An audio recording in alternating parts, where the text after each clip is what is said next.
Ang mga salita ay may kapangyarihan. Minsan ito'y nagiging mas malalim at mas matalim kesa sa itak. Kapag nasambit, ito'y nagiging tila anino na sumusunod sa atin. Naghihintay ng tamang pagkakataon upang tumugon. Maaliwalas ang paligid at humuhuni ang mga ibon sa labas ng bahay. Kasalukuyang umiinom ng kape si Brenda. Ilang sandali pa inilapag niya ang tasa sa mesa. At saka mata man niyang tinitigan ng kaharap. Ang kanyang pinsan naman na si Corina ay hindi mapakali sa pagkakaupo sa harap niya. Kinakabahan at bahagyang nag-aalangan sa paghingi ng tulong.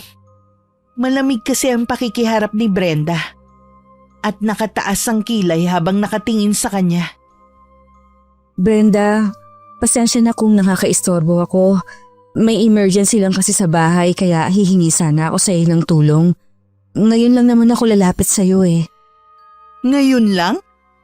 Hindi na bago yung sinasabi mo, Corina. Hindi lang naman sa akin ka lumalapit at humihingi ng tulong, kundi pati na rin sa iba nating kamag-anak. Sa tingin mo hindi ko alam yan? Oo nga, pero pangako, babayaran kita kaagad kapag may nakuha na akong pera. Pangako? Ilang beses ko nang narinig sa'yo yan eh. Ang problema kasi sa'yo, hindi ka marunong magtanda. Parang lagi kang naghahanap ng taong sasalo ng problema mo. Hindi ko gustong maging pabigat. Kailangan ko lang talaga ng tulong ngayon. Tulong? Tulong ang kailangan mo? Hindi lahat ng tao sasaluhin ka na lang palagi. Matuto kang ayusin ang sarili mong problema. Huwag mo na akong idamay pa dyan. Natigilan naman si Corina. Ramdam ang kirot mula sa mga salita ni Brenda. Para siyang maiiyak sa sobrang hiyang nararamdaman ng mga sandaling yun. Bahagya na lang siyang yumuko. Para hindi makita ng pinsan niya ang pamumuo ng luha sa mga mata.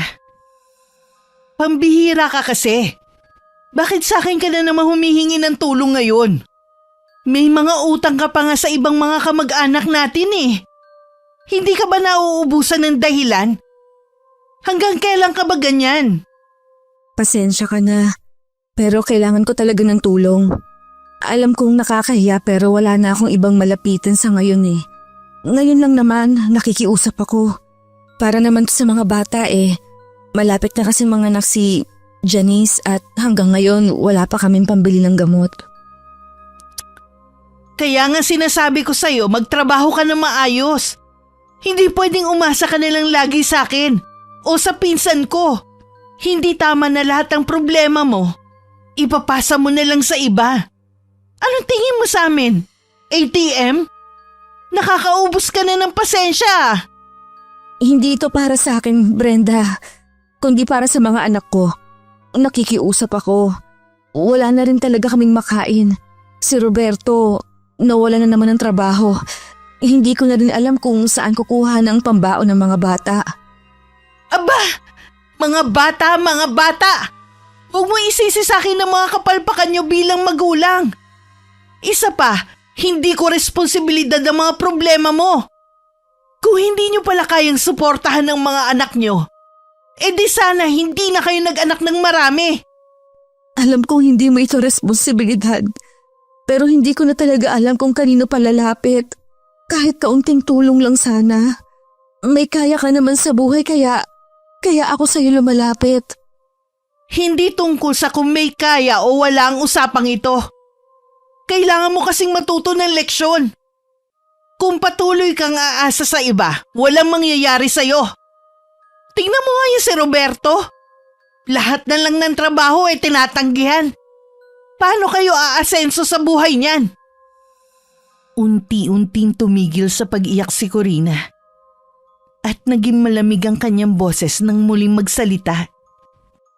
Brenda, palagi mo na lang ako minamaliit. Alam ko mahirap ang sitwasyon ko. Pero hindi mo alam ang lahat ng pinagdadaanan namin. Hindi ka ba talaga naaawa? Hindi ito madadaan sa awa.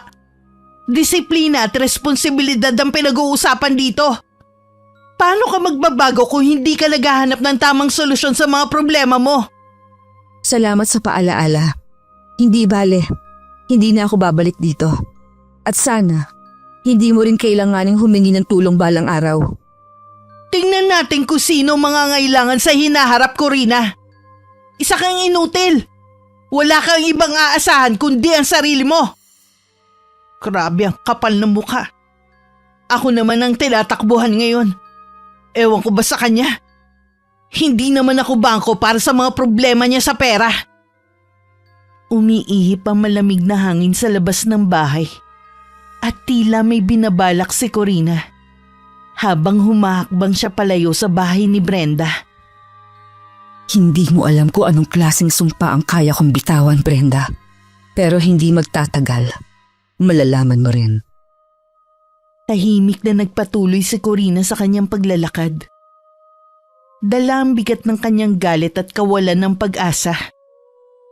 At sa mga sumunod na araw, may mga pagbabagong darating sa buhay ni Brenda.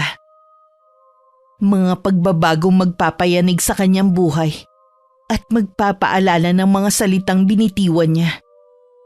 Ang mga anino ng kanyang masasakit na salita ay hahantong sa isang pangyayaring pinukaw ng galit. Ma, kain na po kayo. Pinagluto ko po kayo ng paborito ninyong adobong manok. Teka, bakit parang hindi ko malunok ang pagkain ko? Ang sakit ng lalamunan ko ah. Parang may nakabara. Ano ba naman to? Ang init na nga ng ulo ko kanina tapos ngayon ito naman. Ma, baka sobrang stress lang po kayo. Wala po kasi kayong pahinga nitong mga nakaraang araw. Sub-sub na nga kayo sa trabaho, pati yung mga gawain sa tindahan. Kayo ang umaako. Tawagan ko na kaya si Dr. Santos. Baka kailangan niyo na po magpatingin. Nako, hindi na kailangan yan. Ano? Konting sakit lang ng lalamunan, doktor agad. Akala mo kung ano na? Magpapahinga lang ako at mawawala rin to. Huwag kang OA, Nina. Bumagsak ang pinggan mula sa lamesa. Umubo ng malakas si Brenda at nahihirapan sa paghinga. Nataranta naman si Nina sa nakikita sa kanyang ina. Hindi niya malaman kung ano ang gagawin. Bakit hindi ko malunok? Parang may nakabara sa loob. Pakiramdam ko may nakaipit sa lalamunan ko. Aray! Para kong sinasaksak. Ma! Ano po nangyayari? Hindi na normal yan. Dapat tumawag na tayo ng doktor. Mukhang hindi niyo na po yan kakayaning tiisin, Ma. Hindi ko kailangan yan. Sandali lang to. Kaya ko to, Nina. Mawawala din to, napagod lang siguro ako. Lumalakas ang pag-ubo ni Brenda at lalong bumibigat ang paghinga niya. Parang may kung anong bumabara sa kanyang lalamunan. Si Nina naman ay abala sa paghahanap ng numero ng doktor at maririnig ang takot sa kanyang pagsasalita. Ma, hindi na to biro. Ayoko na. Tatawag na po ako ng doktor para ipatingin yan, Ma. Huwag na natin ipagpabukas pa. Pakiusap, huwag kayo matigas ang ulo.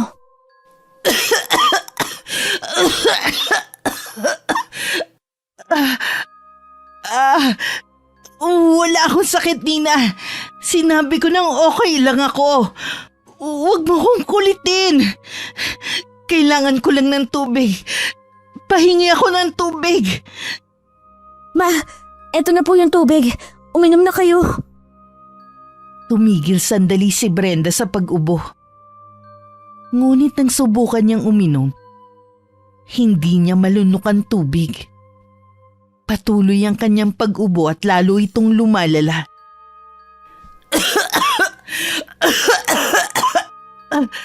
Hindi ko kaya. Hindi ko malunok. Hindi ko maintindihan. Bakit parang lalong nagbabara ang lalamunan ko? Nabitiwan ni Brenda ang baso dahil sa panginginig ng kamay nito. at bumagsak sa sahig na naging dahilan para mabasag ito. Umiiyak na si Nina habang hawak ang cellphone at halos hindi matipa ang numero ng doktor dahil sa sobrang takot at kaba. Ma! Ayos pa ba kayo? Sumagot po kayo! Tatawagan ko na po si Dr. Santos. Huwag na, Nina. Kaya ko to. Wala lang to. Ma! Humingi na po ako ng tulong. Tahimik lamang ang paligid. Tanging ang pag-ubo ni Brenda at malalim na paghinga ang maririnig habang pumapatak na ang luha ni Nina. Sa patuloy na pag-ubo ni Brenda, tila may hatid na sumpa ang bawat hininga. Hindi niya alam. Ngunit ang lahat ng galit at hinanakit na pinakawalan niya noon ay unti-unting bumabalik. Ang mga salitang minsan niyang binitiwan ng walang pakundangan ay bumabalik ngayon sa anyo ng sakit na hindi niya maunawaan. Ang sumpa ay nagsisimula ng gumalaw. Maya-maya lang ay pumunta na ang mag-ina sa pinakamalapit na ospital. Mrs. Valdez, nakakuha na namin lahat ng resulta mula sa mga pagsusuri. Nascan na ang lalamunan mo. Isinailalim ko na rin sa endoscopy at batay sa pagsusuri namin, wala po kaming nakitang problema. Mukhang ayos naman ang lalamunan nyo. Walang impeksyon o kahit na anong nakabara. Isa pa, baka dala lamang yan ng stress. Ire-refer kita sa isang espesyalista para makasiguro tayo. Paano wala? Paano niyo masasabing wala ang sakit-sakit pa rin? Para kung tinutusok sa loob. Parang may nakasalpak na kutsilyo sa lalamunan ko. At hindi nawawala ang nararamdaman ko sakit. Hindi to basta stress, Doc. May sakit talaga ako eh. Naiintindihan po namin ang nararamdaman nyo, Mrs. Valdez. Pero kailangan po nating tanggapin na minsan ang stress at anxiety ay maaaring magdulot ng sakit sa katawan. Kahit wala talagang nakikitang bara o sugat. Ang katawan natin ay may koneksyon sa isip. Kaya posibleng epekto ito ng matinding emosyon. Baka psychosomatic ito at… Hindi ko lang to iniisip. Hindi to guni-guni. Totoo ang sakit na nararamdaman ko. Hindi na nga nawawala ang kirot eh. Tapos sasabihin niyo sa akin na gawa-gawa ko lang to. Ma, pakiusap. Baka po iba na talaga ang nararamdaman ninyo. Baka may ibang dahilan. Hindi naman pwedeng galit at init lang ng ulo lagi ang pinapairal ninyo. Hindi ako nababaliw, Nina. Huwag mong palabasin na nasisiraan ako ng bait. Alam ko ang nararamdaman ko. Hindi to normal. Hindi to simpleng stress. Bakit ba parang tingin niyo kayo may kontrol sa katawan ko? Mrs. Valdez, baka kailangan natin tignan ng ibang posibleng dahilan. Minsan kasi hindi pisikal ang pinagmumula ng sakit, pero… Oo, alam ko yun. Pero hindi niyo naiintindihan ang pinagdadaanan ko. Ma, wag na po kayo makipagtalo. Hindi ko na alam kung paano kayo tutulungan. Pakiusap lang. Magtiwala kayo sa mga doktor. Huwag niyo nang pahirapan lalo ang sarili ninyo. Kailangan niyong pakinggan ang mga sinasabi nila. Hindi niyo naiintindihan. May humahawak sa akin. Parang may anino na bumabalot sa loob ng katawan ko. Hindi ko kaya. Hindi ako baliw. Totoo ang nararamdaman ko. Sa kabila ng kasanayan ng mga doktor, hindi nila magamot ang bagay na hindi nila nauunawaan. At sa bawat salita ni Brenda, lalong nagiging mas malinaw na may mas malalim na dahilan sa likod ng kanyang pagdurusa. Isang dahilan na hindi maipaliwanag ng siyensya o ng teknolohiya. Samantala, tumitindi ang pagbulong ng mga espiritu sa paligid ni Corina. Ang tunog ng humahampas na hangin sa bintana ay sumasabay sa malamig na panahon. Habang ang apoy mula sa mga kandila ay gumagalaw sa bawat ihip ng hangin. Pinaghahandaan na niya ang huling bahagi ng kanyang ritual. Ipinako mo ko sa mga salita mo, Brenda. Inalipusta mo ko at trenato na parang basura. Ngayon, ipapako kita sa sakit. Ang sakit na dulot ng mga salita mo. Ang sakit mula sa kalungkutan. Ang bawat duhang pinatulo mo mula sa mga mata ko. Lahat ng ito, mararamdaman mo. Maririnig ang mga pira-pirasong salamin na nababasag. Inipon ni Corina ang mga to at maingat na iniipit sa loob ng bibig ng isang maliit na manika. Bawat basag na piraso ay may hatid na kasamaan. Maririnig ang mahihinang bulong ng mga espiritu sa hangin na tila sumasabay sa ngit-ngit ng kanyang damdamin. Hindi ka makakatakas, Brenda. Sa bawat subo mo ng pagkain, may hapdi. Sa bawat lunok mo, may kirot. Sa bawat paghinga mo, mababalot ka ng takot. Nararamdaman mo na ba, Brenda? Ramdam mo na ba ang sumpang galit na itinanim mo? Tila may mga espiritong sumasabay sa kanyang ritual at pinapabigat ang enerhiya sa paligid. Ang mga kandila ay lumiliyab ng mas maliwanag habang lumalakas ang kanyang orasyon. Ang silid ay nagiging mas malamig at tila nag-aalab ang puot sa loob ng puso ni Corina. Sumpain ka, Brenda. Sa bawat paghihirap mo, maaalala mo ako. Sa bawat kirot, maririnig mo ang pangalan ko. Hindi mo ako matatakasan. Hindi mo matatakasan ang sumpa ng isang taong hinusgahan at pinagkaitan mo. Nagiging mas mabigat ang enerhiya sa kapaligiran at ang tunog ng mga bubog ay mas lalong maririnig sa bawat galaw ni Corina. Hindi ka na makakakain ng maayos. Ang bawat subo ay magiging piraso ng salamin. Magiging masakit ito at hindi ka magtatagal hanggat hindi mo kinikilala ang mga kasalanan mo. Ang bawat araw mo ay magiging bangungot. Muling naririnig ang pagbagsak ng mga piraso ng salamin sa sahig. Itinali ni Corina ang isang itim na laso sa leeg ng manika at ngayon nagsisimula na ang huling bahagi ng ritual. Ang pagkakabuhol ng laso sa leeg ng manika ay simbolo ng pagsakal sa kaluluwa ni Brenda. Kapag bumalik ka sa akin, sa harap ng aking pintuan, sa harap ng taong sinaktan mo, doon ka lang mapapalaya.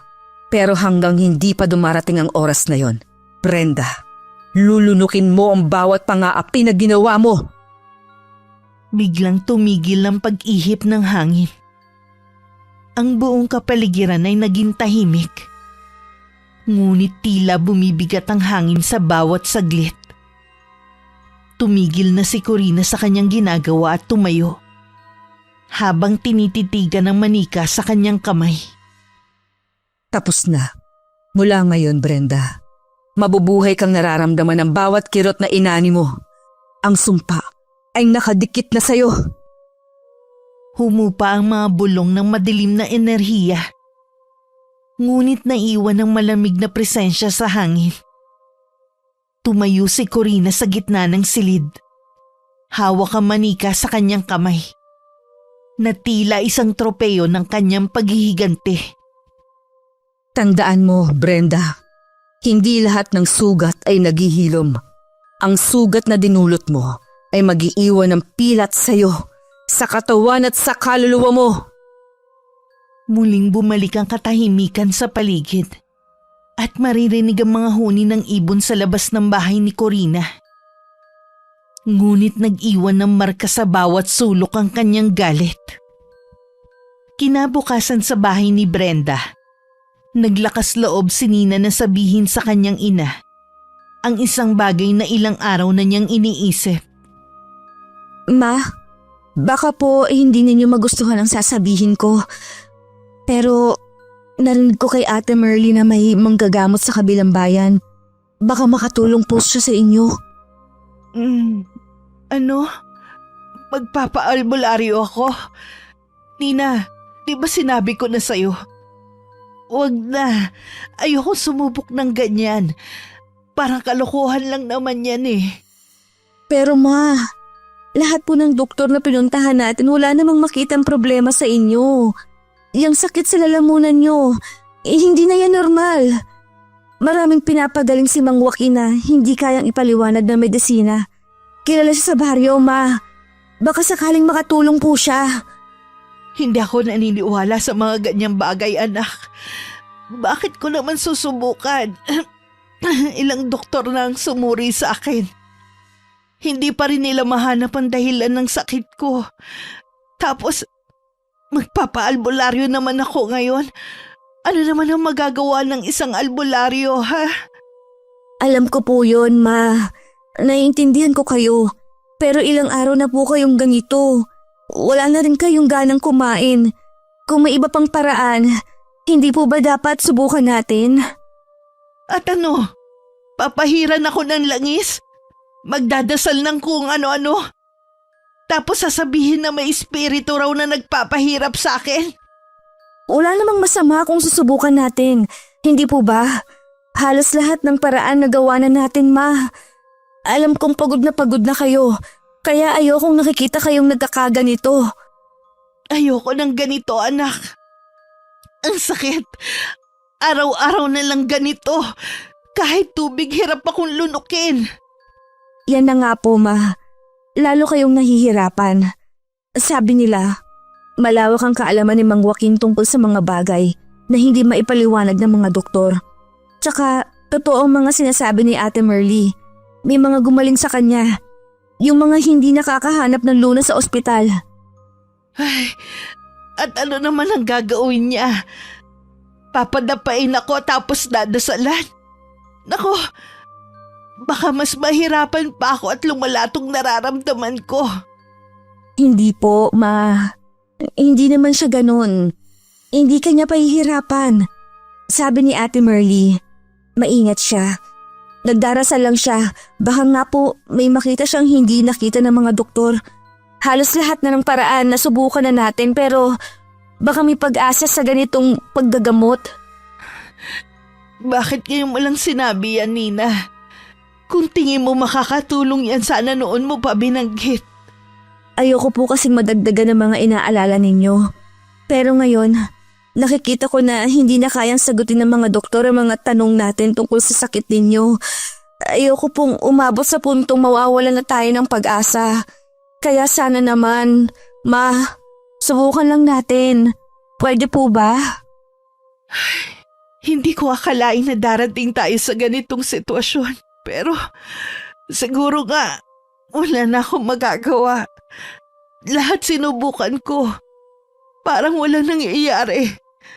Sige na nga, wala rin naman akong ibang pagpipilian ngayon eh. Salamat naman.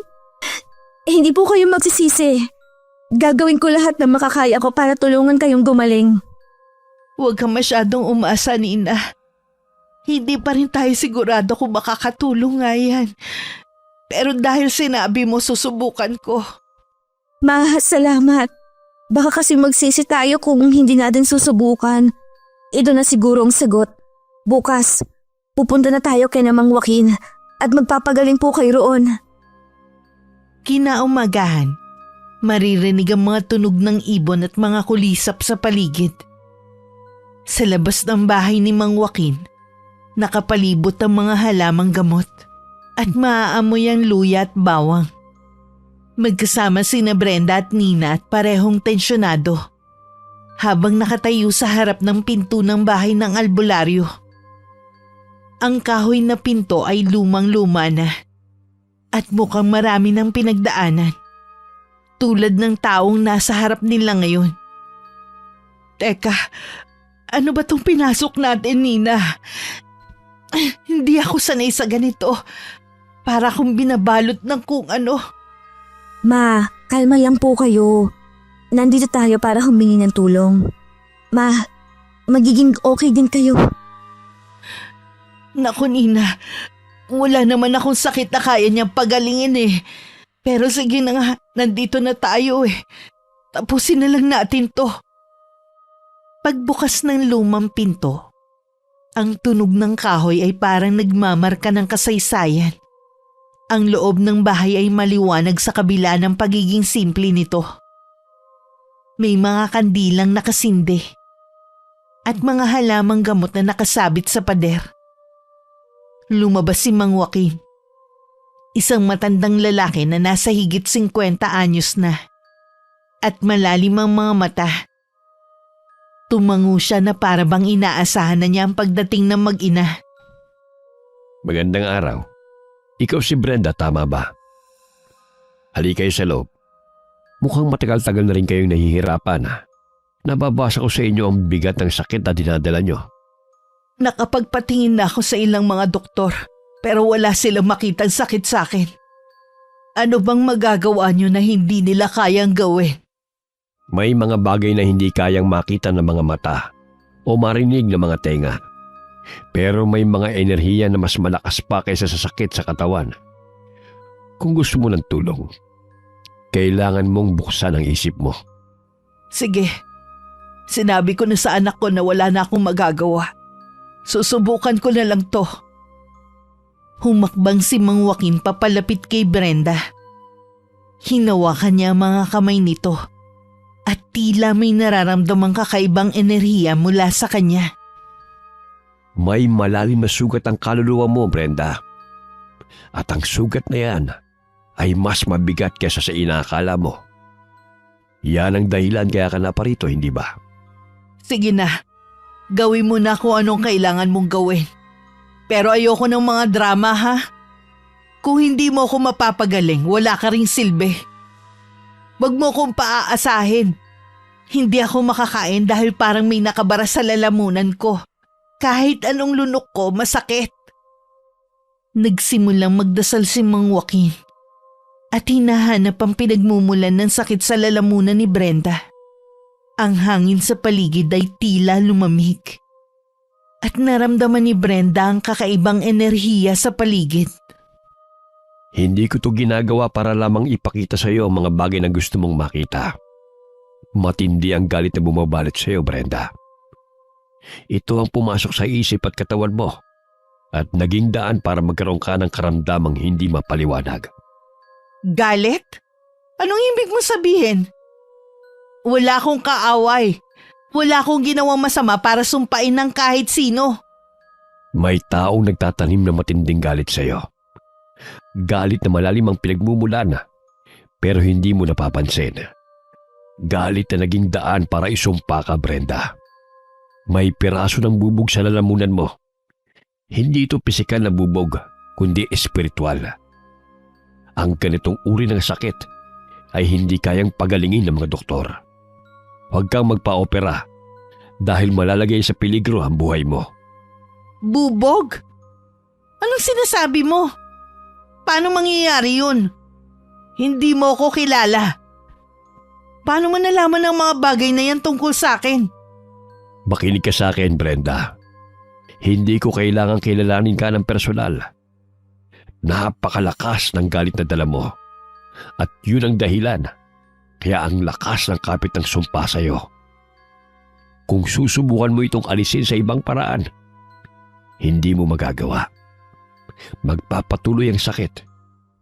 Pero kung gagawin mo ang mga sasabihin ko, makakahanap tayo ng paraan. Huwag kayong mag-alala. Gagaling ka rito sa bahay ko. Maririnig ang paghinga ng malalim ni Brenda. Labis ang kaba ngunit pilit na pinipigilan ng sarili na maniwala. Dahan-dahan niyang binaba ang kanyang kamay mula sa pagkakahawak sa kanyang lalamunan. Ma, pakiusap. Pakinggan niyo po siya. Narinig niyo na po ang mga doktor. Wala silang makitang mali. Baka sa pagkakataong ito, si Mang Joaquin ang tunay na makakatulong po sa inyo. Hindi ko alam. Hindi ko alam kung anong paniniwalaan ko. Hindi to normal. Hindi ko maintindihan. Hindi lahat ng bagay ay kayang ipaliwanag ng siyensya. May mga bagay na hindi nakikita ng mata o nararamdaman ng katawan. Ang espiritu ay isang malakas na bahagi ng ating pagkatao. At kapag may nasira, Buong pagkatao natin ang apektado. Ang hirap paniwalaan na may sumpa, na may galit na ganito katindi. Sinong gagawa nito sa akin? Isang taong hindi mo binigyan ng halaga. Isang taong nasaktan mo nang hindi mo namamalayan. Ang mga salita mo, Brenda, ay parang mga sibat na bumabaon. At sa pagkakataong ito, bumalik ang mga yun sa iyo. Alam mo minsan, ang galit ay tulad ng basag na salamin. Kapag sinira mong tiwala ng iba, naiiwan sa iyo ang piraso ng salamin. Paano ko ito mababago? Paano ko matatanggal ang sumpang yan? Paano ko ibabalik ang lahat ng nasira? Kailangan mong harapin ang taong yun at magpakumbaba. Hindi ito madali, pero dapat mong gawin. Ang galit ay hindi basta nawawala. Kailangan itong alisin at kailangan mo ring ayusin ang relasyon mo sa taong ito. Handa ka bang gawin yun, Brenda? Muling umihip ang hangin at sa pagkakataong ito, tila may kakaibang presensya sa paligid. Napapikit si Brenda. Huminga ng malalim at tila unti-unti nang tinatanggap ang kanyang kapalaran. Ang maliit na silid ni Mang Joaquin ay napapalibutan ng mga anting-anting, mga kandila at mga halamang gamot na nakalagay sa mga paso at bote. Ang kapaligiran ay puno ng tensyon habang si Mang Joaquin ay naghahanda para sa orasyon. Si Brenda ay nakaupo sa harap niya, bahagyang kinakabahan. Pero umaasa na sana'y mawala ng sakit na nararamdaman niya. Simulan na natin. Kailangan mo ng lakas ng loob, Brenda. Pero binabalaan kita. Minsan mas lumalala ang sakit bago ito mawala. Hinahanda na ni Mang Joaquin ang kanyang mga gamit. Mga maliit na kandilang sinisindihan at mahihinang bulong ng mga orasyon. Nina, parang hindi ko kaya. Ma, kaya niyo to. Nandito lang po ako sa tabi ninyo. May enerhiyang bumabalot sa iyo, Brenda. Matagal na itong umaaligid at sinasadya kang pahirapan. Sa ngalan ng mga ninuno at ng mga espiritu ng lupa, alisin ang sakit at sumpa na itinanim sa katawan ng babaeng ito. Bumulong siya ng mas malalim at mas tahimik ng mga dasal. Hawak ang mga halamang gamot. Pagkatapos ay sinindihan ng kandilang nasa tabi niya. Kumalat sa buong silid ang usok mula sa kandila na para bang may sarili itong buhay. Parang nawala yung sakit. Mang Joaquin, anong ginawa mo? Pansamantala lang ito, Brenda. Malakas at matindi ang sumpa. Kailangan mong bumalik para tuluyan itong mawala at maitaboy ang kapangyarihang itim na lumulukob sa iyo. Ibig niyo po bang sabihin, Mang Joaquin, hindi ito kagad matatapos? Babalik at babalik rin ang sakit ni Mama? Malakas ang sumpang itinanim sa kanya. Hindi basta-basta. Itinali ito sa kanya sa pamamagitan ng galit at puot. Habang may kasamaan sa puso ng taong gumawa nito, hindi ito tuluyang bibitaw kay Brenda. Pero may paraan para tuluyan itong mawala. Ano ang dapat kong gawin, Mang Joaquin? Ayoko nang bumalik pa to. Ayoko nang maranasan ng sakit.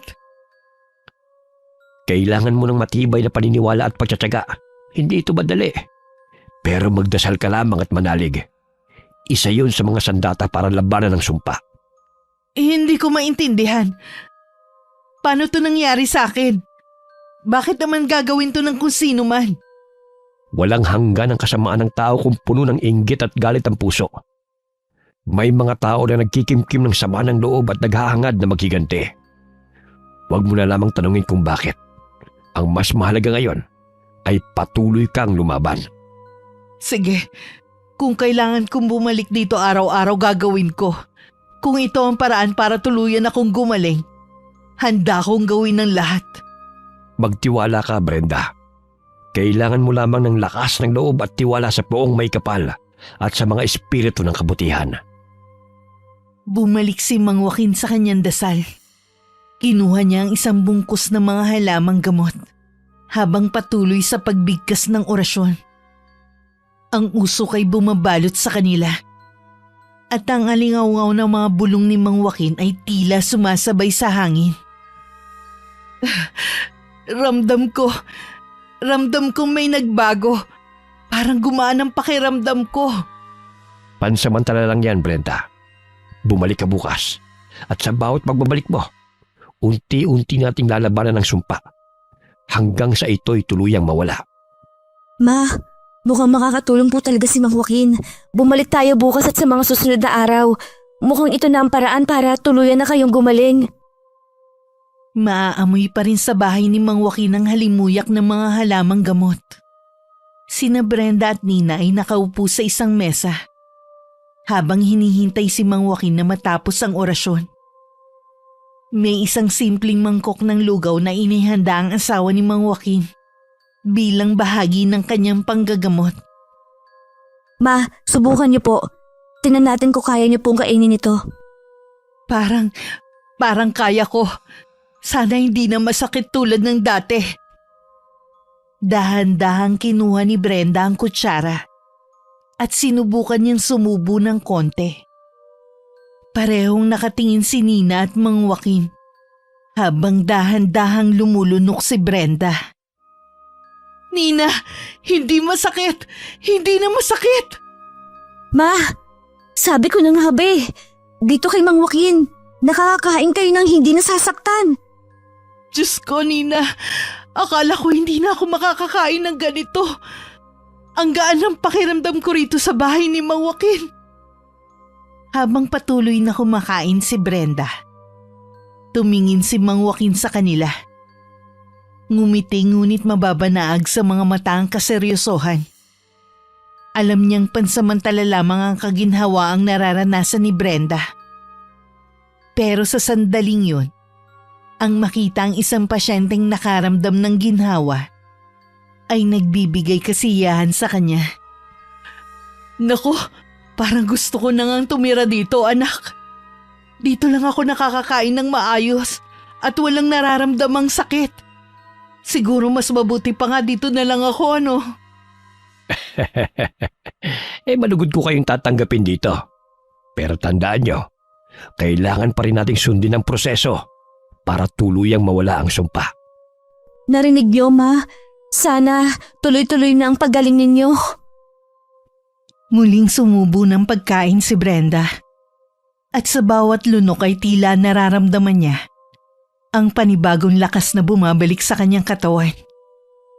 Ngunit sa likod ng kasiyahan nilang mag-ina, naroon pa rin ang banta ng sumpa na pinipilit nilang labanan sa tulong ni Mang Joaquin. Pag-uwi na mag-ina, hindi pa rin tuluyang nawawala ang sakit na nararamdaman ni Brenda. Dahil pag nandun siya sa bahay niya, bawat ubo ay parang may matalim na bagay na nakabara sa kanyang lalamunan. Maririnig ang tunog ng mga kubyertos at pinggan sa mesa sa gitna ng kanilang usapan. Habang humihikbi si Nina.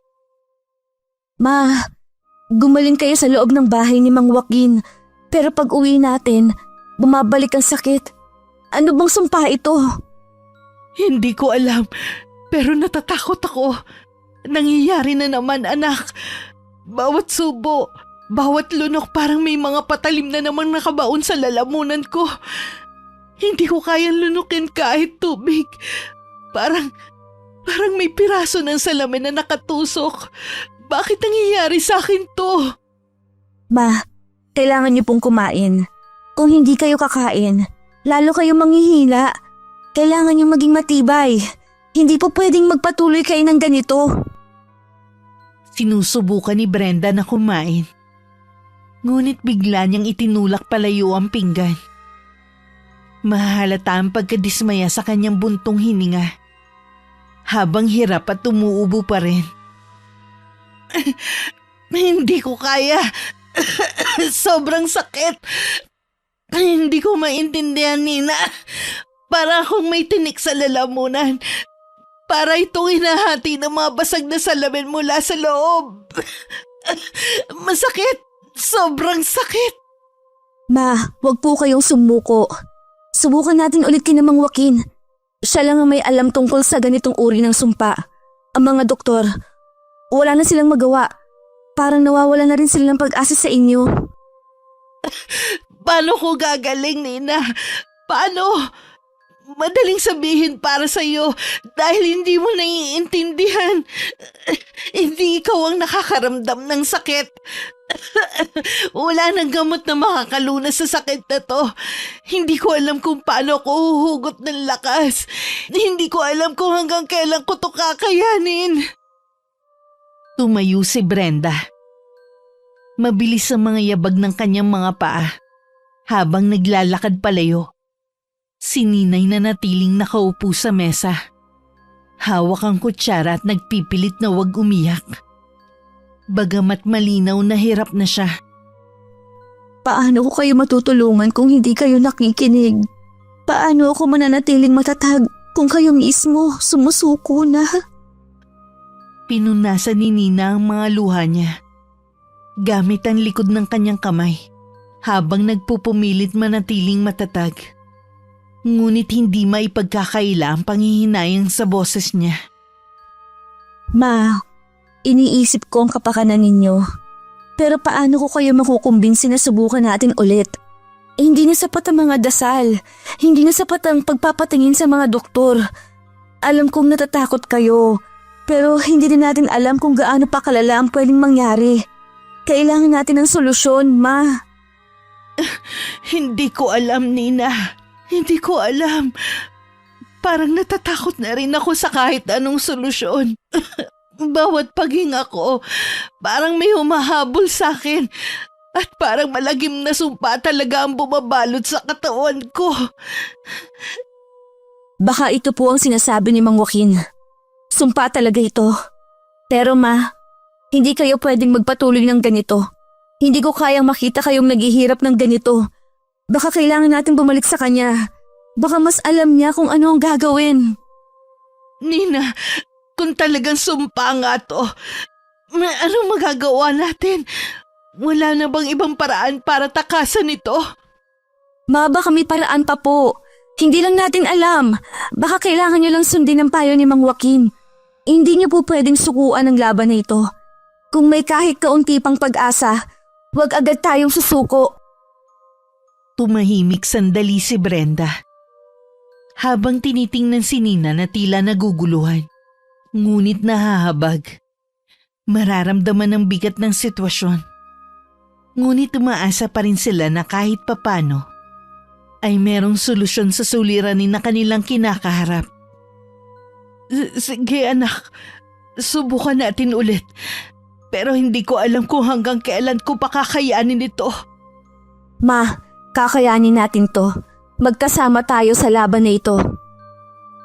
Sa muling pagbabalik ng mag-ina sa bahay ni Mang Joaquin, tila mas magaan na ang kanilang pakiramdam. Maririnig ang mga yabag ng mag-ina papalapit sa bahay ni Mang Joaquin. Kumakaluskos ang pintuan habang unti-unting bumubukas. At pumasok sina Nina at Brenda. Naroon ang pamilyar na tunog ng kalikasan at nakakakalmang enerhiya ng paligid. Si Brenda ay tila mas kalmado ngayon kumpara nung una. Bitbit ang isang maliit na basket ng pagkain para ibigay sa albularyo. Sa muling pagtapak ni Brenda sa bahay na yun, nakaramdam siya ng kaginhawaan. Nawala rin ang nararamdaman niyang sakit na nagpapahirap sa kanya ng labis. Maupo ka, Brenda. Ipagpapatuloy na natin ang panggagamot ko sa iyo. Muling inilapat ni Mang Joaquin ang kanyang mga kamay sa lalamunan ni Brenda at sinimulan ng kanyang pagdarasal. Unti-unting naramdaman ni Brenda ang pag-alis ng kirot. Parang banayad na daloy ng kaginhawaan na pumapawi sa kanyang sakit. Ay, alam mo Mang Joaquin, tuwing nandito ako, parang may milagro. Wala ko nararamdamang kirot at nakakapagpahinga ako ng maayos. Kaya nga po, tamang desisyon na bumalik agad tayo dito. Iba talaga ang ginhawa kapag nandito po kayo, Ma. Naku Nina, Parang tuwing nandito ako nawawala lahat ng masakit. Hindi ko maintindihan. Kanina lang halos hindi ako makalunok. Tapos pagdating natin dito, okay na. Kaya nga po, Ma. Malaking tulong ang panggagamot ni Mang Joaquin. Pansinin ninyo, tuwing nandito tayo, nakakakain kayo ng maayos. Kung dito na nga lang kaya tayo tumira. Wala ko nararamdaman sakit dito. Parang kaya ko nang lumamon ng isang buong lechon. Abay, kung yun ang makakapagpagaling sa'yo eh. Bukas ang pintuan ko para sa inyo. May natatanggal kasing negatibong enerhiya sa katawan mo pag nandito ka. Kaya nawawala ang sakit. Ayaw na nga po ni Mama umalis dito eh. Para kaming bumibisita sa spa. Ay, kung ganito lang sana ang nararamdaman ko palagi.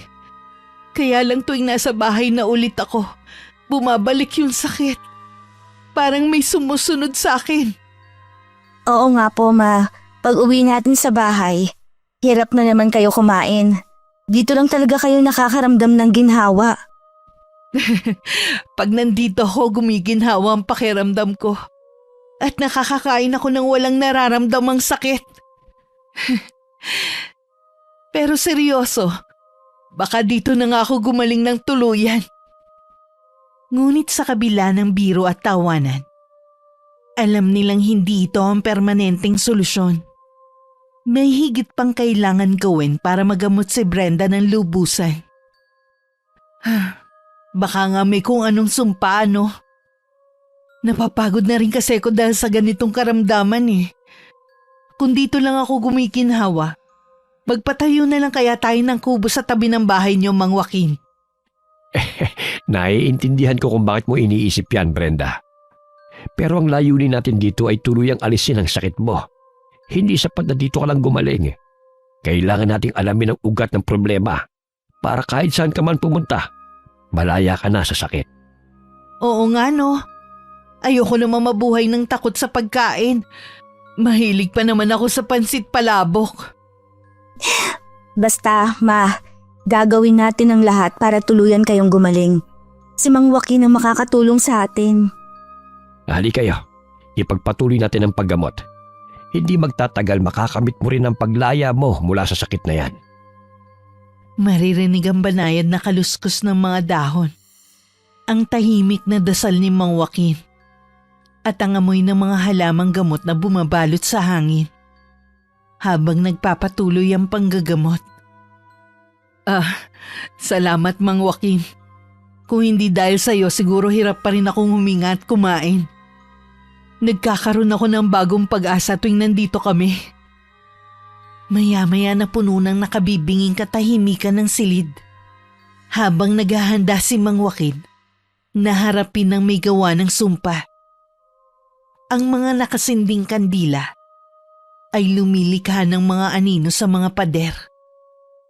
Maririnig ang pag-ihip ng hangin na tila nagdadala ng mga mensahe mula sa ibang mundo. Brenda, kailangan nating malaman ng totoo. Hindi ito simpleng sakit. May ibang puwersang gumagalaw dito. Ano po ang gagawin niyo, Mang Joaquin? Gagamitin kong enerhiya ni Brenda bilang daan upang makipag-usap kung sino man ang nasa likod ng sumpa. Ito ang tanging paraan upang malaman natin kung sino ang nasa likod nito. Natatakot ako. Huwag kang matakot, Brenda. Hindi kita pababayaan. Kailangan ko lang ituloy ang ritual para malaman natin ang katotohanan. Kumuha si Mang Joaquin ng mga palito mula sa kahon. At dahan-dahang inilalagay ang mga to sa pagitan ng mga daliri ni Brenda. Unti-unting lumalamig ang buong silid. Hinahanda na ni Mang Joaquin ng kanyang mga gamit. Mga maliliit na kandilang sisindihan. At mahihinang bulong ng mga orasyon sa likuran. Ang gumawa nito sa iyo ay isang taong may matinding galit. Isa siyang mangkukulam. Sino po, Mang Joaquin? Sino ang gumawa nito kay Mama? Aalamin natin. Lakasan mong loob mo, Brenda. Gaya ng sinabi ko noon, minsan mas lumalala ang sakit bago ito mawala. Parang hindi ko kaya. Ma, kaya niyo to. Nandito lang po ako sa tabi ninyo. May puwersang bumabalot sa iyo, Brenda. At mukhang sinasadya kang pahirapan. Hawakan mo to. Huwag ka matakot. Hindi ko hahayaang masaktan ka nang hindi mo naiintindihan ang nangyayari. Ang mga posporo ay magpapalakas ang enerhiya upang maipasa ang mensahe sa kalaban. Patuloy si Mang Joaquin sa pagbulong ng mga orasyon. Halos hindi marinig ngunit may ritmo. Bawat salita ay dumadaloy na maingat, pero may kapangyarihan. Ipinapatawag ko ang sino mang nasa likod ng sumpang ito. Nakikiusap ako. Magpakilala ka. Kung hindi ka magsasalita, ipagpapatuloy ko ito hanggang sa umamin ka. Lumalakas ang hangin sa labas. At maririnig ang mababang ugong na tila nagmumula sa malayo. Kinakabahan si Brenda. At ang kanyang mukha ay nagpapakita ng hindi mapigilang pag-aalala at pangamba. Sino ka? Ikaw ba ang gumawa nito kay Brenda? Magpakilala ka! Walang may gumawa niyan sa kanya. Hindi ka na makakapagtago. Kung sino ka man, magpakilala ka! Dahan-dahang idiniin ni Mang Joaquin ang mga palito sa pagitan ng mga daliri ni Brenda. Sa bawat pagdiin, pinipilit niyang paaminin ng sino mang nasa likod ng sumpang ito. Huwag mong gawin to. Wala akong alam tungkol sa sinasabi mo. Wala kang karapatan para gawin ito. Ma, sino yan? Kung hindi ka aamin, mas lalo ka masasaktan. Anong pangalan mo? Hindi ako may kagagawa nito. Hindi ko ito ginawa. Muling idiniin ni Mang Joaquin ang mga palito sa mga daliri ni Brenda. At dahil dito lalong nasasaktan ng taong nangulam. Kahit na siya'y nasa malayong lugar. Hindi mo ako maloloko. Umamin ka na. Ikaw bang may gawa nito? Sino ka? Aray! Masakit! Masakit! Anong pangalan mo? Corina! Insan ako ni Brenda! Ikaw palang nasa likod ng lahat ng ito. Anong intensyon mo, Corina? Bakit mo sinasaktan si Brenda? Hindi ko... Sabihin mong totoo, Corina. Ikaw bang may gawa ng sumpang ito?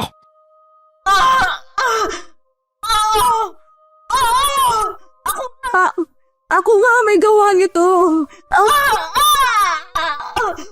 Ako nga may kasagawan. Tita Corina, bakit? Anong ginawa mo kay Brenda? Gumamit ako ng budo at itinanim ko ang basag na salamin sa isang manika. Sinabayan ko ng orasyon ng sumpa. Anong dahilan mo? Bakit mo to ginawa kay Brenda? Dahil sa ginawa niya sa akin.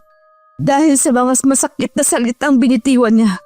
Dahil sa kasakiman niya at labis sa pagmamataas.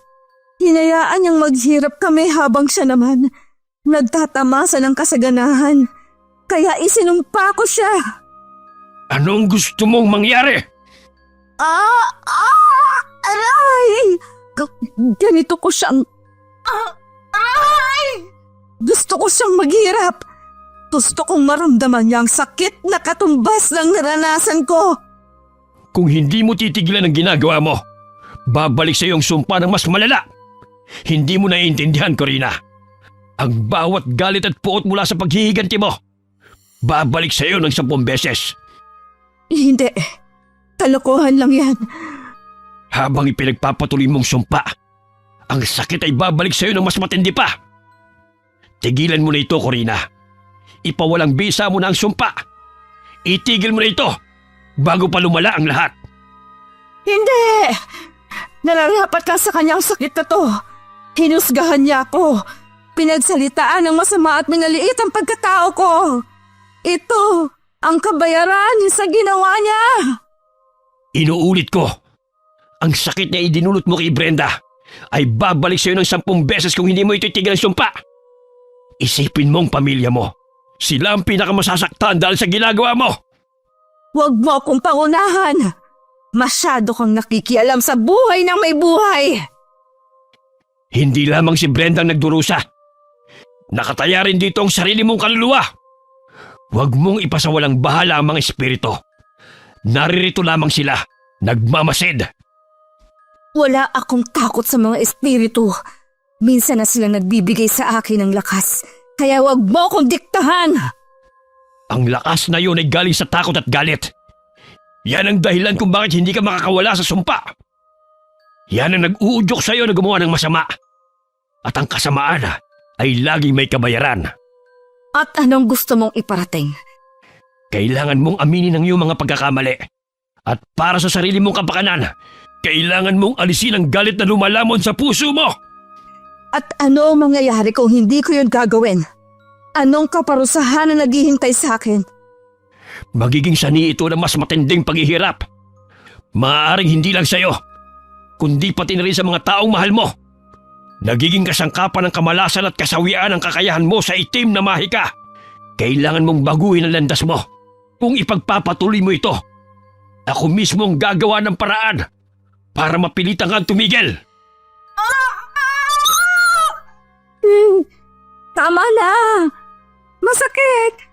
Tama na! Oo na! Ititigil ko na! Hindi na idiniin ni Mang Joaquin ng mga palito. Biglang tumigil ang hangin sa labas at binalot ng malalim na katahimikan ng silid. Bumagsak si Brenda pabalik sa kanyang upuan. Hinihingal at parang nakatakas mula sa isang mabigat na pasanin.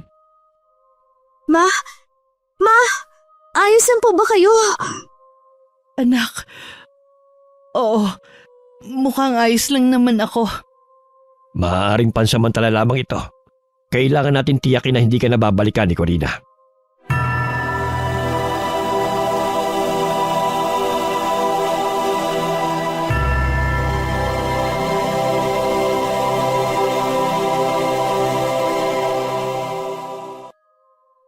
Nagawa nga ni Corina ang kanyang mga plano. Pero may babala ako sa kanya.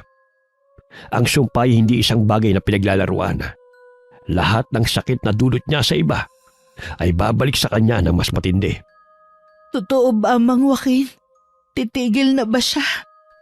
Kung hindi siya titigil, may ipapataw sa kanyang mas matinding kaparusahan. Yun ang kapalit ng bawat gawaing masama. Paano kung hindi siya titigil? Hindi ko na kontrolado ang mangyayari pagkatapos nito. Si Corina ang magpapasya sa kanyang sariling kapalaran. Ngunit isang bagay ang sigurado. Kung magpapatuloy siya, hindi niya magugustuhan ang ibabalik ng sumpa sa kanya.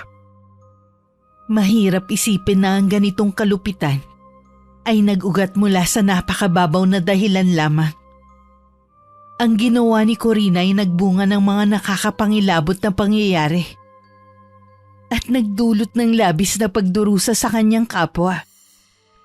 Pagkalipas ng ilang araw, maririnig ang tunog ng kampana mula sa malayo habang si Mang Joaquin ay nagdarasal sa kanyang altar.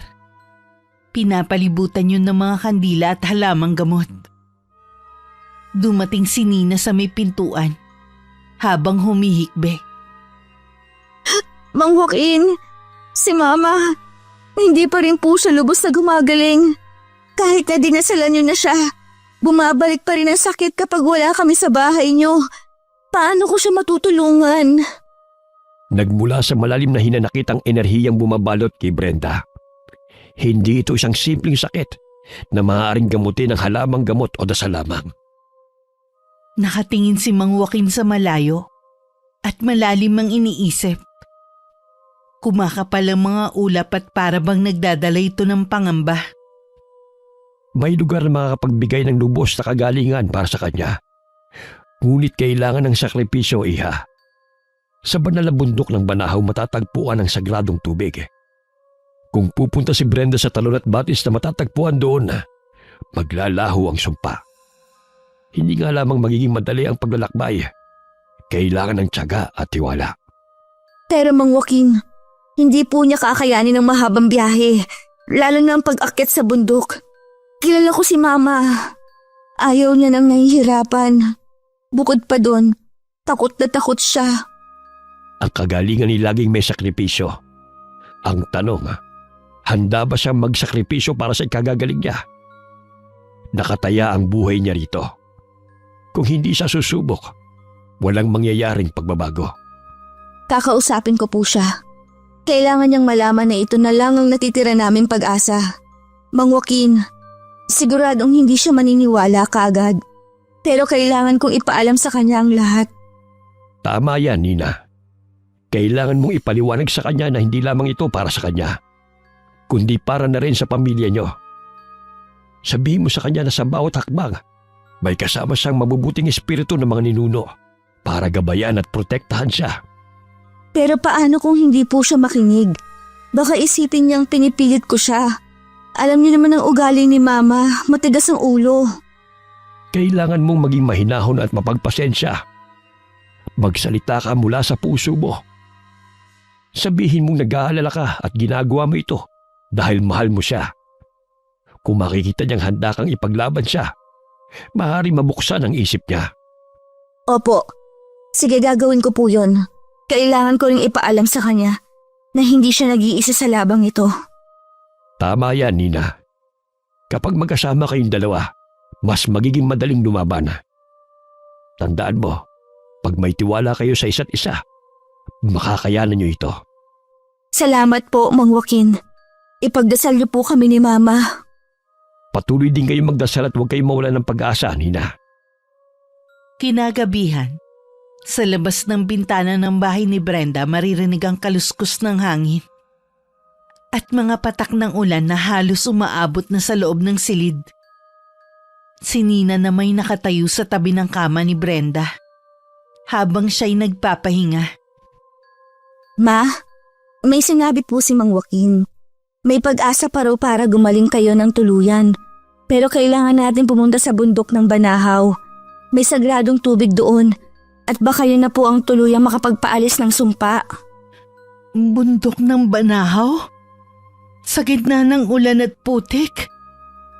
Hindi ko kaya, Nina. Masyado nang mahirap yun para sa akin. Ma, ito na lang po ang paraan. Lahat ng doktor walang magawa. Kahit si Mang Joaquin, hindi sapat ang panggagamot sa bahay niya. Kailangan natin subukan. Ito na lang ang huling pag-asa natin. Huwag po kayong susuko. Ayoko mababad sa ulan at putik.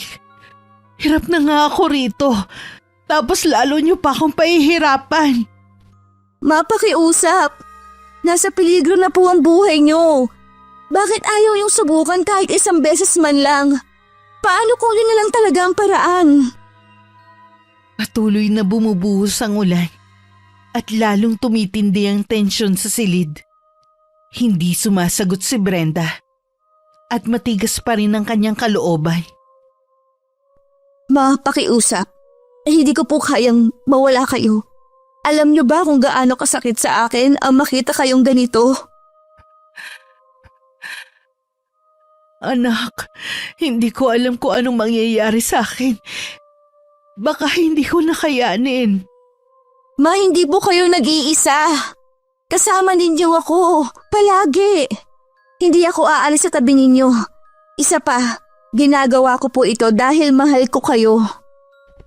Pero anong gagawin natin sa daan papunta sa bundok? Mukhang delikado at mahirap para sa akin. Alam ko po yon, Ma. Pero kailangan nating subukan. Magdadala tayo ng anumang kinakailangan. Manghihiram tayo ng tent at iba pang mga gamit na kailangan. Hihingi tayo ng tulong. Hindi niyo to kailangang harapin mag-isa. Hindi ko alam, Nina. Baka kasi sa bandang huli wala rin mangyari. Bakit ako aakit sa bundok at maglalakad sa putikan kung wala namang katiyakan? Ma, ang bawat hakbang ay isang laban. Sa bawat laban, may pag-asa. Kayo po ang pinakamahalaga sa akin kaya gusto kong lakasan niyo rin ang loob ninyo para malampasan ito. Anak, ayoko maging pabigat sa'yo. Napakabigat na ng dalahin ko at ayokong lalo ka pang mahirapan dahil dito. Ma, hindi po kayo pabigat. Kayo po ang aking ilaw. Hindi ko alam kung paano ko haharapin ang mundo kung wala kayo. Sige na, Ma. Sabay tayong aakyat sa bundok. Kasama din po natin si Mang Joaquin para gabayan tayo at ipagpatuloy doon ang panggagamot. Mas mabisa raw doon dahil nandoon ang sagradong tubig. Kailangan ninyong maligo sa talon at batis na makikita doon para lubusang mahugasan ang negatibong enerhiya sa katawan at isipan ninyo. Sa kabila ng katahimikan ay nag-iisip si Brenda. Unti-unti nang humihina ang ulan. Ngunit nananatili ang takot na nararamdaman nila. Sige na nga, subukan natin. Pero dapat maging handa tayo sa lahat. Opo, Ma. Paghahandaan po natin ito at magkasama natin tong haharapin. Tumigil na ang pag-ulan at tila nagpapakita ng mga palatandaan ng pag-asa. Nagkaroon ng panibagong lakas at determinasyon ng mag-ina at naghahanda para sa kanilang sunod na hakbang. Pagkatapos ng 2 araw, nagsimula nang umakyat sa banal na bundok ng Banahaw sina Brenda, Nina at Mang Joaquin.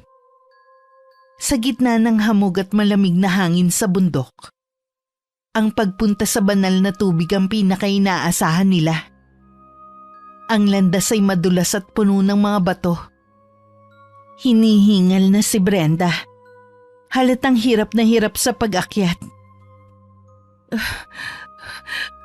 Anak, hanggang kailan pa ba tayo maglalakad? Kanina pa tayo naglalakbay. Pero parang hindi tayo lumalapit sa patutunguhan natin. Malapit na po, Ma. Kaunting na lang. Ang sabi ni Mang Joaquin, malapit na tayo sa banal na tubig. Kaunting tiis na lang. Konti. Nina, kanina mo pa ako kinukumbinsi na malapit na. Hindi ko na kaya. Ang sakit na ng mga paa ko. Ang lamig ng hangin. At ang mga kamay ko nanginginig na. Kaya mo yan, Brenda. Ang banal na tubig ay may taglay na kapangyarihang hindi basta matutumbasan. Kailangan mo magtiis at magsakripisyo para sa lunas na hinahangad mo. Hindi ko kailangan ng sermon mo, Mang Joaquin. Ang kailangan ko ay maayos na daan at pahinga. Bakit ba kasi ako pumayag dito? Bakit hindi na lang natin gawin yung dasal o gamitin yung gamot na binibigay mo? Bakit kailangan ko pa maghirap ng ganito? Gustuhin man nila Nina at Mang Joaquin na magpatuloy sa pag-akyat. Mabagal kumilos si Brenda at mukhang napipilitan na lang. Huminto siya sa isang bahagi ng daan at tumingin sa paligid at tila pinanghihinaan na siya ng loob. Ma, nasubukan na po natin ang lahat ng paraan sa bahay at sa ospital. Sabi ni Mang Joaquin, ang tubig dito ang makakatanggal ng sumpa na nakakapit sa inyo.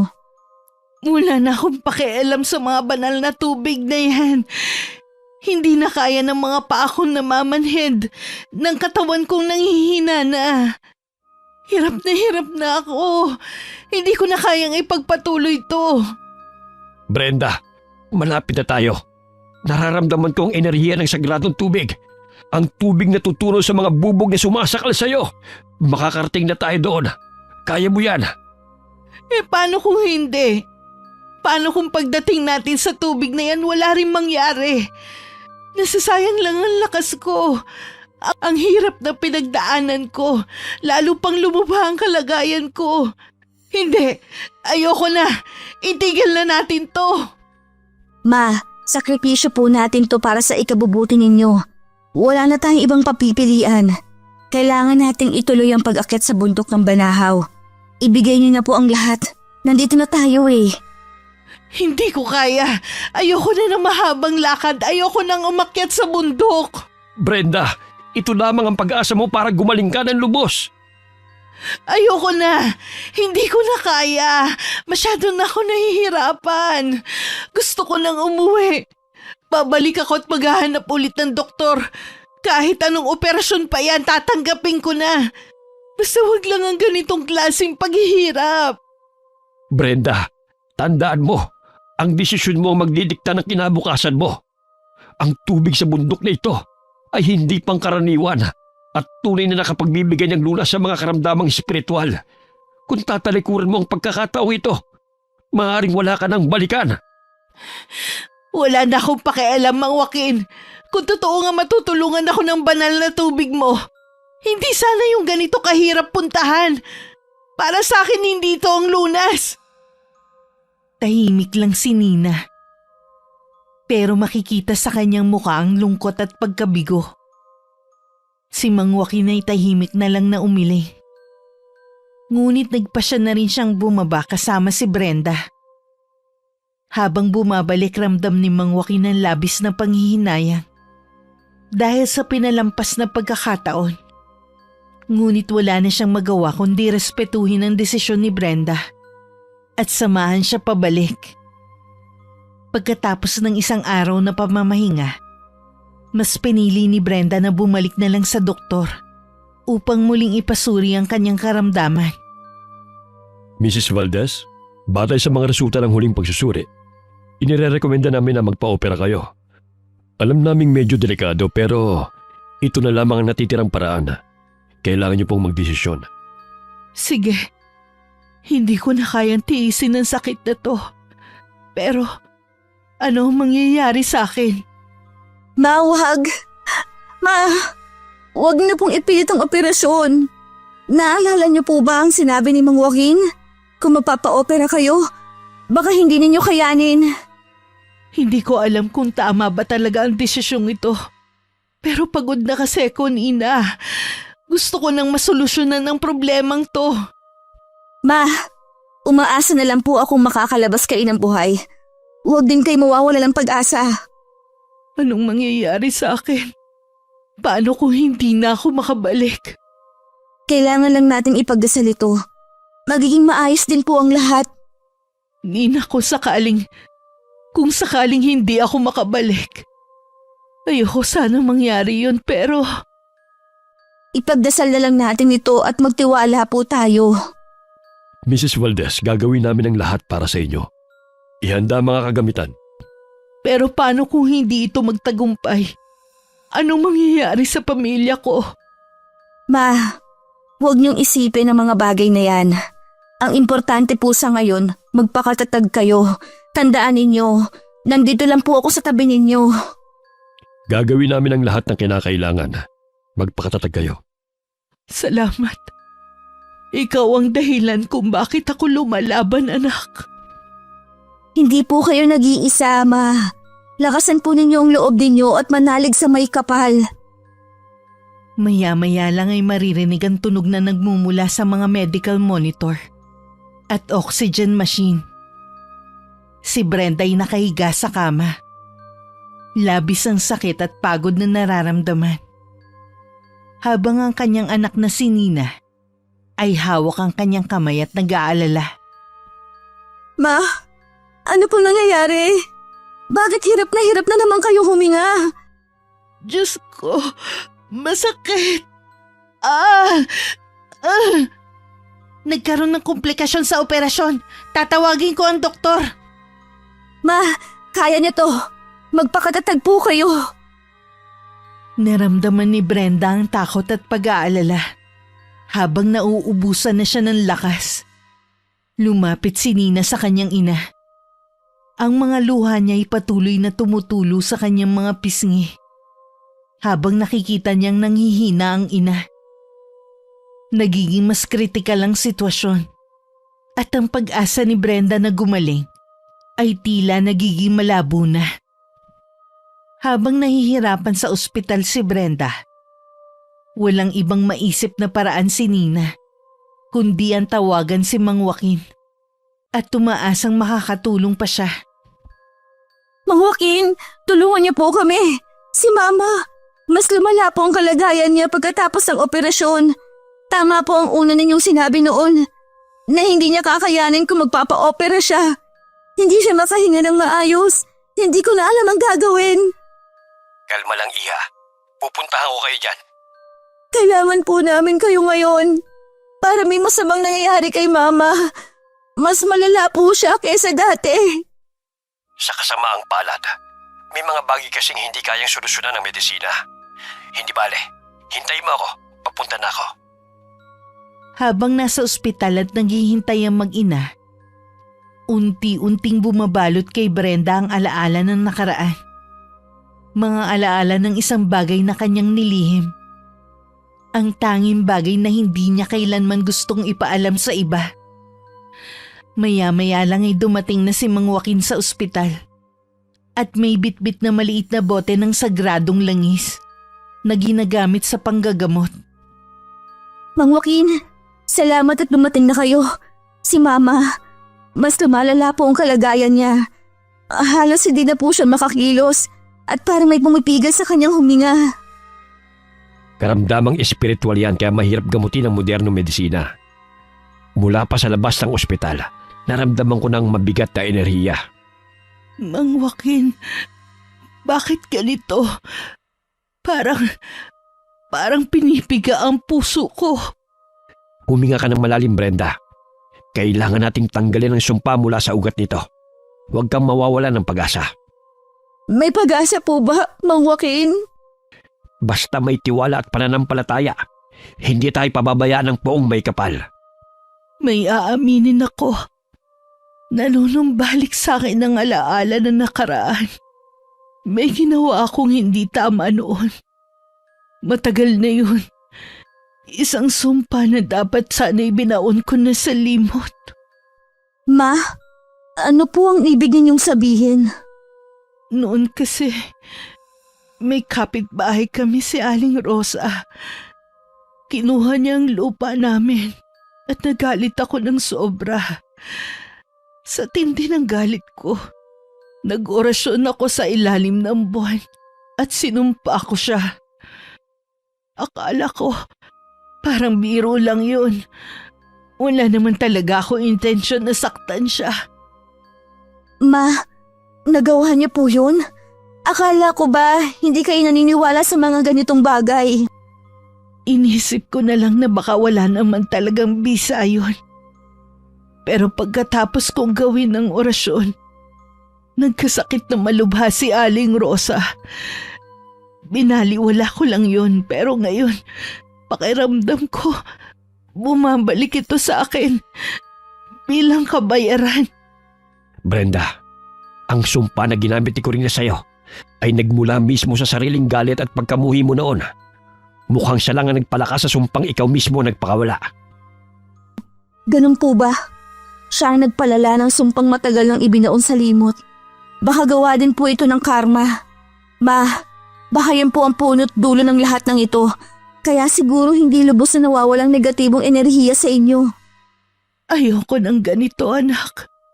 Patawarin mo ko. Hindi ko alam na ito ang magiging kapalit ng galit ko. Ang iniisip ko noon wala namang mangyayaring masama. Habang ang bigat ng katotohanan ay bumagsak sa kanila, naramdaman ni Mang Joaquin ang puwersa ng sumpa. Hindi lang ito tungkol kay Corina, kundi pati ang puwersa ng matagal nang naipong galit at pagkakasala ni Brenda na ngayon ay bumabalik upang maningil. Hindi ito basta matatanggal ang simpleng dasal lamang. Kailangan mong pagsisiyan ang kasalanan mo at linisin ang sarili mong kaluluwa. Paano? Sabihin mo sa akin, ano pa ang magagawa ko ngayon? Pagtanggap at pagpapatawad. Kailangan mong buksan ang sarili mong puso, magpakumbaba at magpatawad. Kung hindi mawawala ang galit at poot, hindi magiging malaya ang kaluluwa mo. Patawarin? Pagkatapos ng lahat ng ginawa niya? Oo, dahil sa mga oras na ito, ang sumpay hindi na tungkol sa kung sino ang tama o mali, kundi sa pagtanggap at paglaya mula sa galit na naging ugat ng sumpa. Ma, kaya niyo po bang gawin yon? Kailangan kong gawin. Ako ang may sala. Ako ang kailangan magbayad. Sa puntong ito, hindi ko na alam kung makakayanan pa ng katawan mo. Pero siguradong maliligtas ang kaluluwa mo. Dahil nagkaroon ng komplikasyon matapos ang operasyon, naging kritikal at mas lumala pa ang kalagayan ni Brenda. Maririnig din ang mga nagmamadaling hakbang ng mga doktor at nurse. Habang tumitindi ang tensyon, unti-unting pinanghihinaan ng loob si Nina. habang patuloy na sinusubukan ng mga doktor na iligtas si Brenda. Ang isang buhay na dating puno ng pag-asa, ngayon ay tila naging mga alaala na lamang. Bumibitiw na siya. Bilisan nyo. Kailangan natin siyang i-revive. Ginagawa ng mga doktor at nurse ang lahat para buhayin si Brenda. Ngunit sa kasamaang palad, bigla nilang narinig sa makina ang tunog ng pagtigil ng tibok ng puso niya. Nagtulungan na ang mga doktor. Ngunit tila hindi na bumabalik ang pagtibok ng puso ni Brenda. Hindi na namin siya kayang iligtas. Ikinalulungkot namin. Pero wala na kaming magagawa. Hindi! Hindi maaari! Ma, pakiusap, gumising po kayo. Ma, huwag niyo po ako iwan. Kailangan ko po kayo, Ma. Huwag niyo po ako iwan. Kailangan namin kayo. Ma! Sa mga huling sandali ng buhay niya, patuloy na lumaban si Brenda. Ngunit ang sumpa na parang isang madilim na anino ay ang nagtagumpay sa huli. Si Brenda, matapang at matigas ang loob hanggang sa huli, ay tumangging sundin ng mga babala. Ang sumpa na bumalot sa kanya ay nangibabaw sa kanyang kapalaran. Isang buhay ang natapos nang hindi nalulutas ang suliraning pinagdaanan. Sa bawat hakbang na pinili ni Brenda, sa bawat pag-ikot ng kapalaran, makikita rito ang kapangyarihan ng pagdidesisyon at pagpili ng sariling landas. May mga pagkakataon kung saan ang tunay na lunas ay hindi nakikita ng mga mata, kundi nararamdaman ng puso. Ang kapalit ng pagtalikod sa pagsubok at sakripisyo ay kadalasang mas matindi at masakit kesa sa pagsusumikap at pagtitiis. Sa mundong puno ng misteryo at sumpa, may mga bagay na hindi nakukuha sa madaling paraan.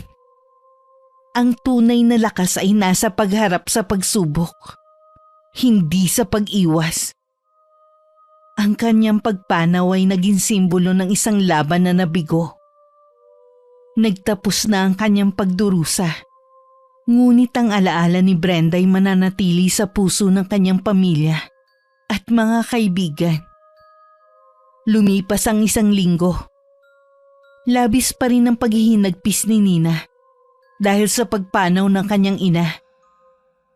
Hindi lang pagdadalamhati ang nararamdaman niya, kundi pati na rin ang paghahangad na magkaroon ng hustisya. Kaya naisip niyang puntahan si Corina. Nina, anong ginagawa mo rito?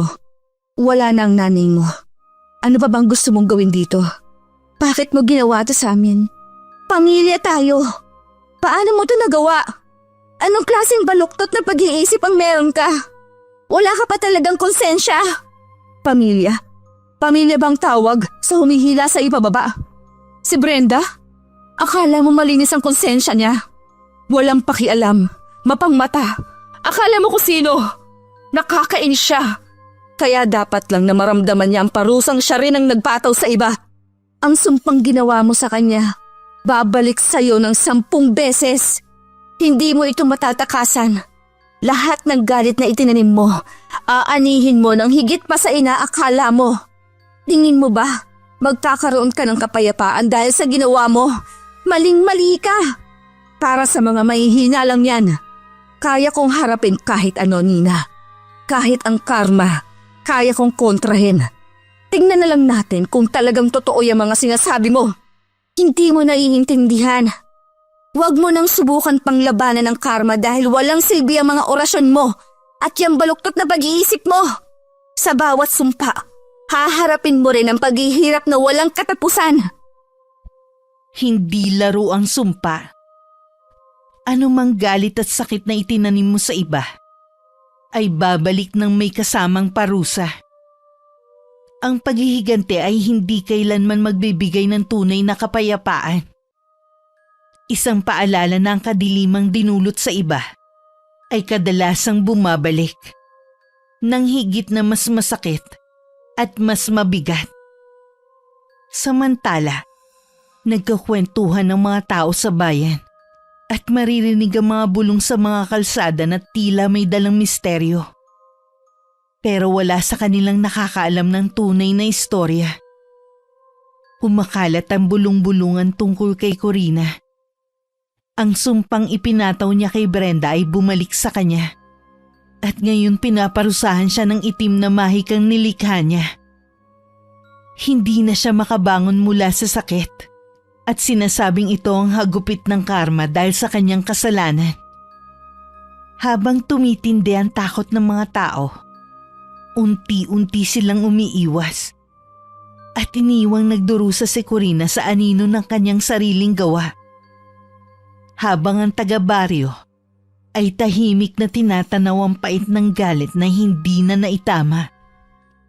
Sa ilalim ng paghihigante, walang tunay na nagwawagi. Si Brenda na nagkasala dahil sa matalim niyang pananalita ay nagdusa sa ilalim ng sumpang hindi niya nakita. Si Corina na gumamit ng itim na mahika. Siya rin mismo ang nagbayad ng malaking kapalit nito. Ang bawat pagkakamali ay may dalang pasakit. At ang sakit na dulot ng galit ay nagiiwan ng sugat na maaaring hindi na maghilo. May kapangyarihan ng itim na mahika. Ngunit ito'y may kabayaran. Isang kabayaran na kahit sino'y hindi kayang takasan. Lalo na kapag nagsimula ng kumilos ang karma. Ang aral mula sa mga pagkakamali nila ay aabot sa mga susunod na henerasyon. Pati ang mga bulong ng nakaraan ay nananatiling gising. Nagiging kasangkapan para magsilbing aral para sa iba. Ang pinakamahalagang aral, ang galit at paghihigante ay hindi dapat ginagamit bilang sandata. Huwag nating hayaan na ang galit at paghihigante ang magdikta ng ating kapalaran. Sa halip dapat pa rin mangibabaw ang pag-unawa at pagmamalasakit sa kapwa. At hayaan itong magdala ng liwanag sa ating landas. Wakas.